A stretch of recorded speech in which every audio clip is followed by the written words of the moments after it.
Hey guys, how we doing? So Dan from Trading with Dan here. This is our Bitcoin evening update. So sorry about I'm shaking the table, aren't I? But I'm moving around. But yeah, it's our Bitcoin evening update. So we are gonna go straight over to those charts. So yeah, you can see this morning we had our bounce off the trend line and we find ourselves back down at that trend line. Obviously we're below it just now and slightly above it, but it's not looking that great. What I will say is that we are just getting dragged down by this right here, which is the stock market coming down. So that's obviously having its effect on Bitcoin. What I will say though is that Bitcoin has been holding up relatively well in the face of stock market weakness recently. In the past couple of days, I would say I've noticed that it's not getting as affected, which is good. It shows that there is some potential bullish, some bullish potential in the price of Bitcoin. Obviously, when then stock markets have their bounces and go up. Also, I mean, we are at important levels in this trend line, in this triangle, so that is clearly gonna put some sort of resistance, some sort of supports at the levels that we're at.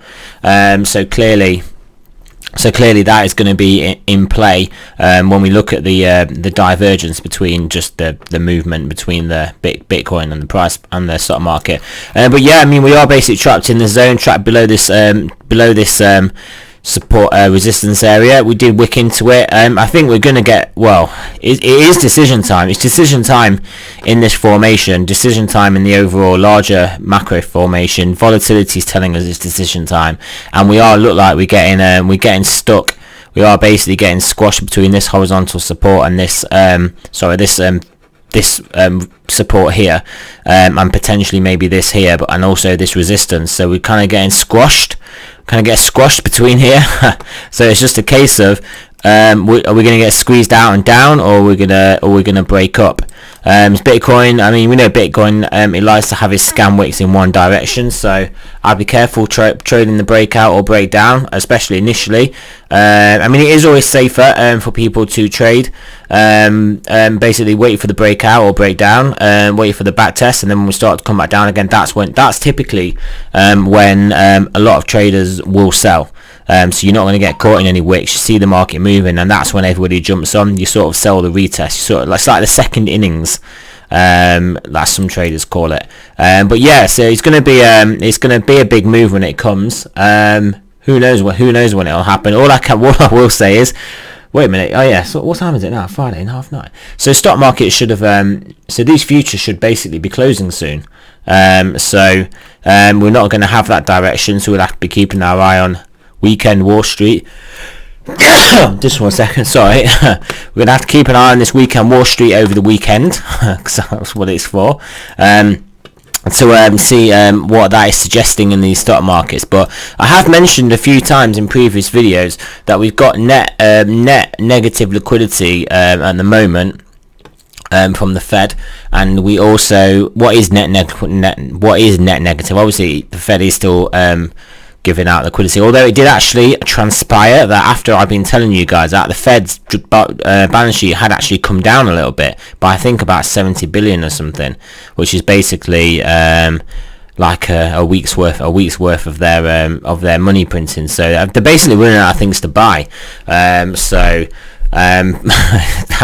it really. I mean, they can't buy anything. What can they do with the money? So so the Fed, so we obviously had the actual tightening actually told to us from the Fed statistics. So yeah, that's weighing on the market. We've got options expiry, and we've got the month end rebalancing and the quarter end rebalancing, and what is actually 2 quarter ends, isn't it? Because it's the halfway through the year. But I mean, that doesn't make it any more significant. Everything's sort of done quarterly. But yeah, we've got the quarterly rebalance as well, which is clearly bearish for stocks, because stocks have gone up. So the rebalance will be selling stocks and buying bonds in much the same way the quarter end was bullish last time, and the month ends have been bullish previously, because stocks were sold off so much, and then they were sold off so much, so obviously then they had to rebalance by buying stocks and selling bonds. So yeah, we've got that going on, those dynamics at play at the moment. But yeah, I mean, Bitcoin's in this formation. It's gonna got to make a decision soon. We're expecting 2k candles, not 2k in one candle, well yeah, maybe 2k in a 2-day candle, 2k over a relatively short period of time. We're expecting expansion in volatility. 4-hour Stokes obviously kept what are you doing? 4-hour Stokes yeah, still kept going down. I mean, I think they started to look like they were turning this morning, didn't they? But then they've obviously said subsequently come lower. But are we heading for this trend line? I can't even draw a trend line. Are we heading for this level? Are we heading for around here before we turn around? If we get down there, is that gonna correspond with about a $9,000 Bitcoin? And then if we turn up from there, I mean, that could mean the next move is obviously upwards. 12-hour Stokes still looking okay. This is still looking okay. So if we've got these 4 hours selling off and they turn around from a low level as well, that we then could have the rocket fuel we need to blast to the upside, regardless of what the stock market's doing. Obviously, we've got this trend line on the daily, which, I mean, it won't look good if we break this. I mean, we'll give it the benefit of the doubt at the moment.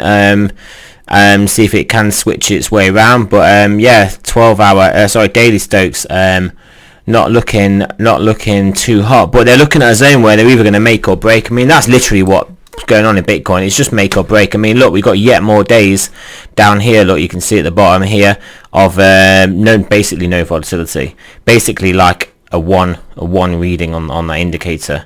So it's just, yeah, just no volatility. So it's a difficult one. So we had this trade as well that I put on my TradingView this morning. Where is it? Here it is. So yeah, long Bitcoin opportunity, 3-to-1 risk reward ratio. I was possibly a bit punchy with it because I kind of wanted to give the trade a good chance and put a decent chunky trade on here. But in reality, what would have also been a good trade was having you stop literally just at this line and then aiming for this line here, aiming for this resistance, which would have been a perfectly viable trade, rather than necessarily just going for this bigger one. But anyway, what happened was, look, we got that rally, that pop up, we got rejected from that and came back down. So I was obviously in this trade. Like I said, we basically, from the point I said buy, we only went up because it was looking like we were going to bounce off this line and we were on our way up. And yeah, and the easier trade would have been just to test that top, which we did, and then obviously, I mean, we either break through or come down, we don't know, but either way we've hit our target. But I did sort of go for the bigger move. Like you can see all the way up here, but what I did want to also point out is that this trade's still on anyway. If you were trading it as this risk reward ratio, you'd not hit your stop down here anyway. Your stop is basically, I put it just under this support level, so around 9,130. So you've still got plenty of room to maneuver in this trade. You're still not out of it, but yeah, I did take it off. When we started to come down, and well, it was probably around here because I took it off because I saw the stock market selling off strongly. So I knew Bitcoin wasn't going to hold up, or it wasn't going to go up. At least wasn't going to go up, and the risk was for it to go down in the face of that stock market sell off, which is indeed what happened. But either way, it wasn't going to go up. Even if we managed to stay where we weren't moving up, and so I took the trade off. But it was whilst it was a small profit, it's still a failed trade. I mean, you get small losses, you get small profits, but they're just pointless trades. They're not pointless, but they're not what you're going for. You're going for the big wins. So yeah, over on TradingView, if you want to check those trades out, I mean, you could have got yourself a nice $150 move. $150 move in Bitcoin is great. Normally that is great and that I'll go for, but we're just so tight, wound up at the moment, and stock markets at the time were on the highs, looking very strong. So I was potentially hoping we could get this break up, but we didn't get it. So hey, what we are getting is this breakdown from this pennant going on, like here, what we've got on there. So this was I basically put on two scenarios, either the breakdown or break up out this pennant, and it looks like we're getting the breakdown at the moment. So this is obviously this trade here is halfway to its target, which was a where does it say the risk reward trade rate? And this was another this was a 3-to-1 risk reward ratio. I think it was risk reward ratio, yeah. And then this was to play out to the top if we basically closed any candles up there, which we didn't, so that trade was never on. So I'm starting to put more Bitcoin trades on here when I see them. I obviously only put them on when I see them, because these don't go, these just stay here now, these trade ideas, so they ain't going anywhere. So you can always, so people can always back check them. Anyway, so yeah, what are we looking at now? We are looking at getting supported here. If we sell off, if we close dailies, if we close any daily candles near 9,000, then I think that is curtains for Bitcoin in this formation. I would say. I mean, you can always adjust the triangle, but I just think that the selling will potentially come in. I have also seen other analysts, Ellioticians, whatever they're called, Elliott wave guys, saying this is a complex wave 4 correction. So it is bullish when we then go into a wave 5, where you basically get disjointed price action with overlaps, which we're clearly getting. It's basically a difficult formation to trade, which we are getting. So maybe that's bullish. That's saying that we are going to break up into the wave 5 out of this correction. So yeah, make of that what you will. What it does mean, though, I guess it means we could quite easily come below this triangle, trade into this zone, and then come back up. I mean, that in wave 4 corrections like that, wave 4 complex corrections, that is often what can happen. You can move up. I mean, we obviously faked up above here and then came back down. So it's how these work. They overlap basically, so that means we can definitely come down even to this level, and on that basis, which I don't really subscribe to that sort of stuff, that Elliott wave stuff. Yeah, I mean, we're not going to get into a discussion into it, but they have so many different counts and drawings and ways of things, and they always bend and break the rules and stuff, and it's just like just trade the simpler ways, guys. There are simpler ways. It's like, yeah, anyway, that's it. That's all we're saying on it. But anyway, so I don't really look at that as someone's going to save us, but it's just something to be aware of. I'm more looking at just the horizontals, and if we come down to here, I mean, the trend is your friend. You trade the trends, you trade the moves. We come up to here, we come down, we basically got a top and we're coming down. I mean, that's clearly what you want to play for. Do you know what I mean? The rest of the ABCs, the 1, 2, 3s, the 1, 2, 1, 2s, the complex wave 4s, the impulse wave 3s or whatever, that all is just yeah, I mean, I think they've just got too much time on their hands, those guys. Anyway, so yeah, that's about it really. I don't really have too much to say. We haven't done a lot. Range and stop, you can see range and stop, we haven't really been touching the edges of range and stop. Obviously we've been touching the edges of these higher shorter time frame moves, but I mean, they're difficult ones to play for, those are, especially in such a coiled up formation where we could potentially break up at any time or break down at any time $2,000.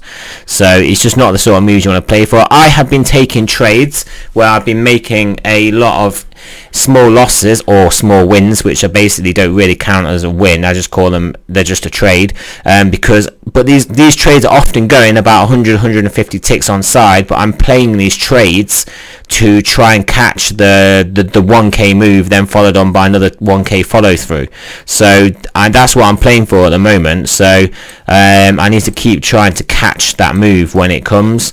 So yeah, I mean, normally I would trade trade the range. I'll trade range and stop, try and get me trade the levels as well on here. As you guys know, I like trading these levels, just like we saw today. These levels work. We can trade these levels. But at the moment, I'm just looking at bigger things, bigger moves. As time of volatility is low, the market just puts you to sleep, makes you think. I mean, in all fairness, it makes you think we're going down. It looks bearish, makes you think we're going down, and then all of a sudden we get a massive candle up. So it's difficult with it being the weekend. Are they going to take the opportunity of the weekend to basically do some shenanigans, maybe drop us down and we have a gap to fill the gap and then keep going up? I mean, all possibilities, all go up, go up, get to about 10k, then have this gap to then fill and smash us down. I mean anything can happen at the moment. Anything. I mean, just look at this candle here. We're expecting a bigger candle than this. We're expecting a bigger move than this. And just look what happened here. Look, move up, move all the way down.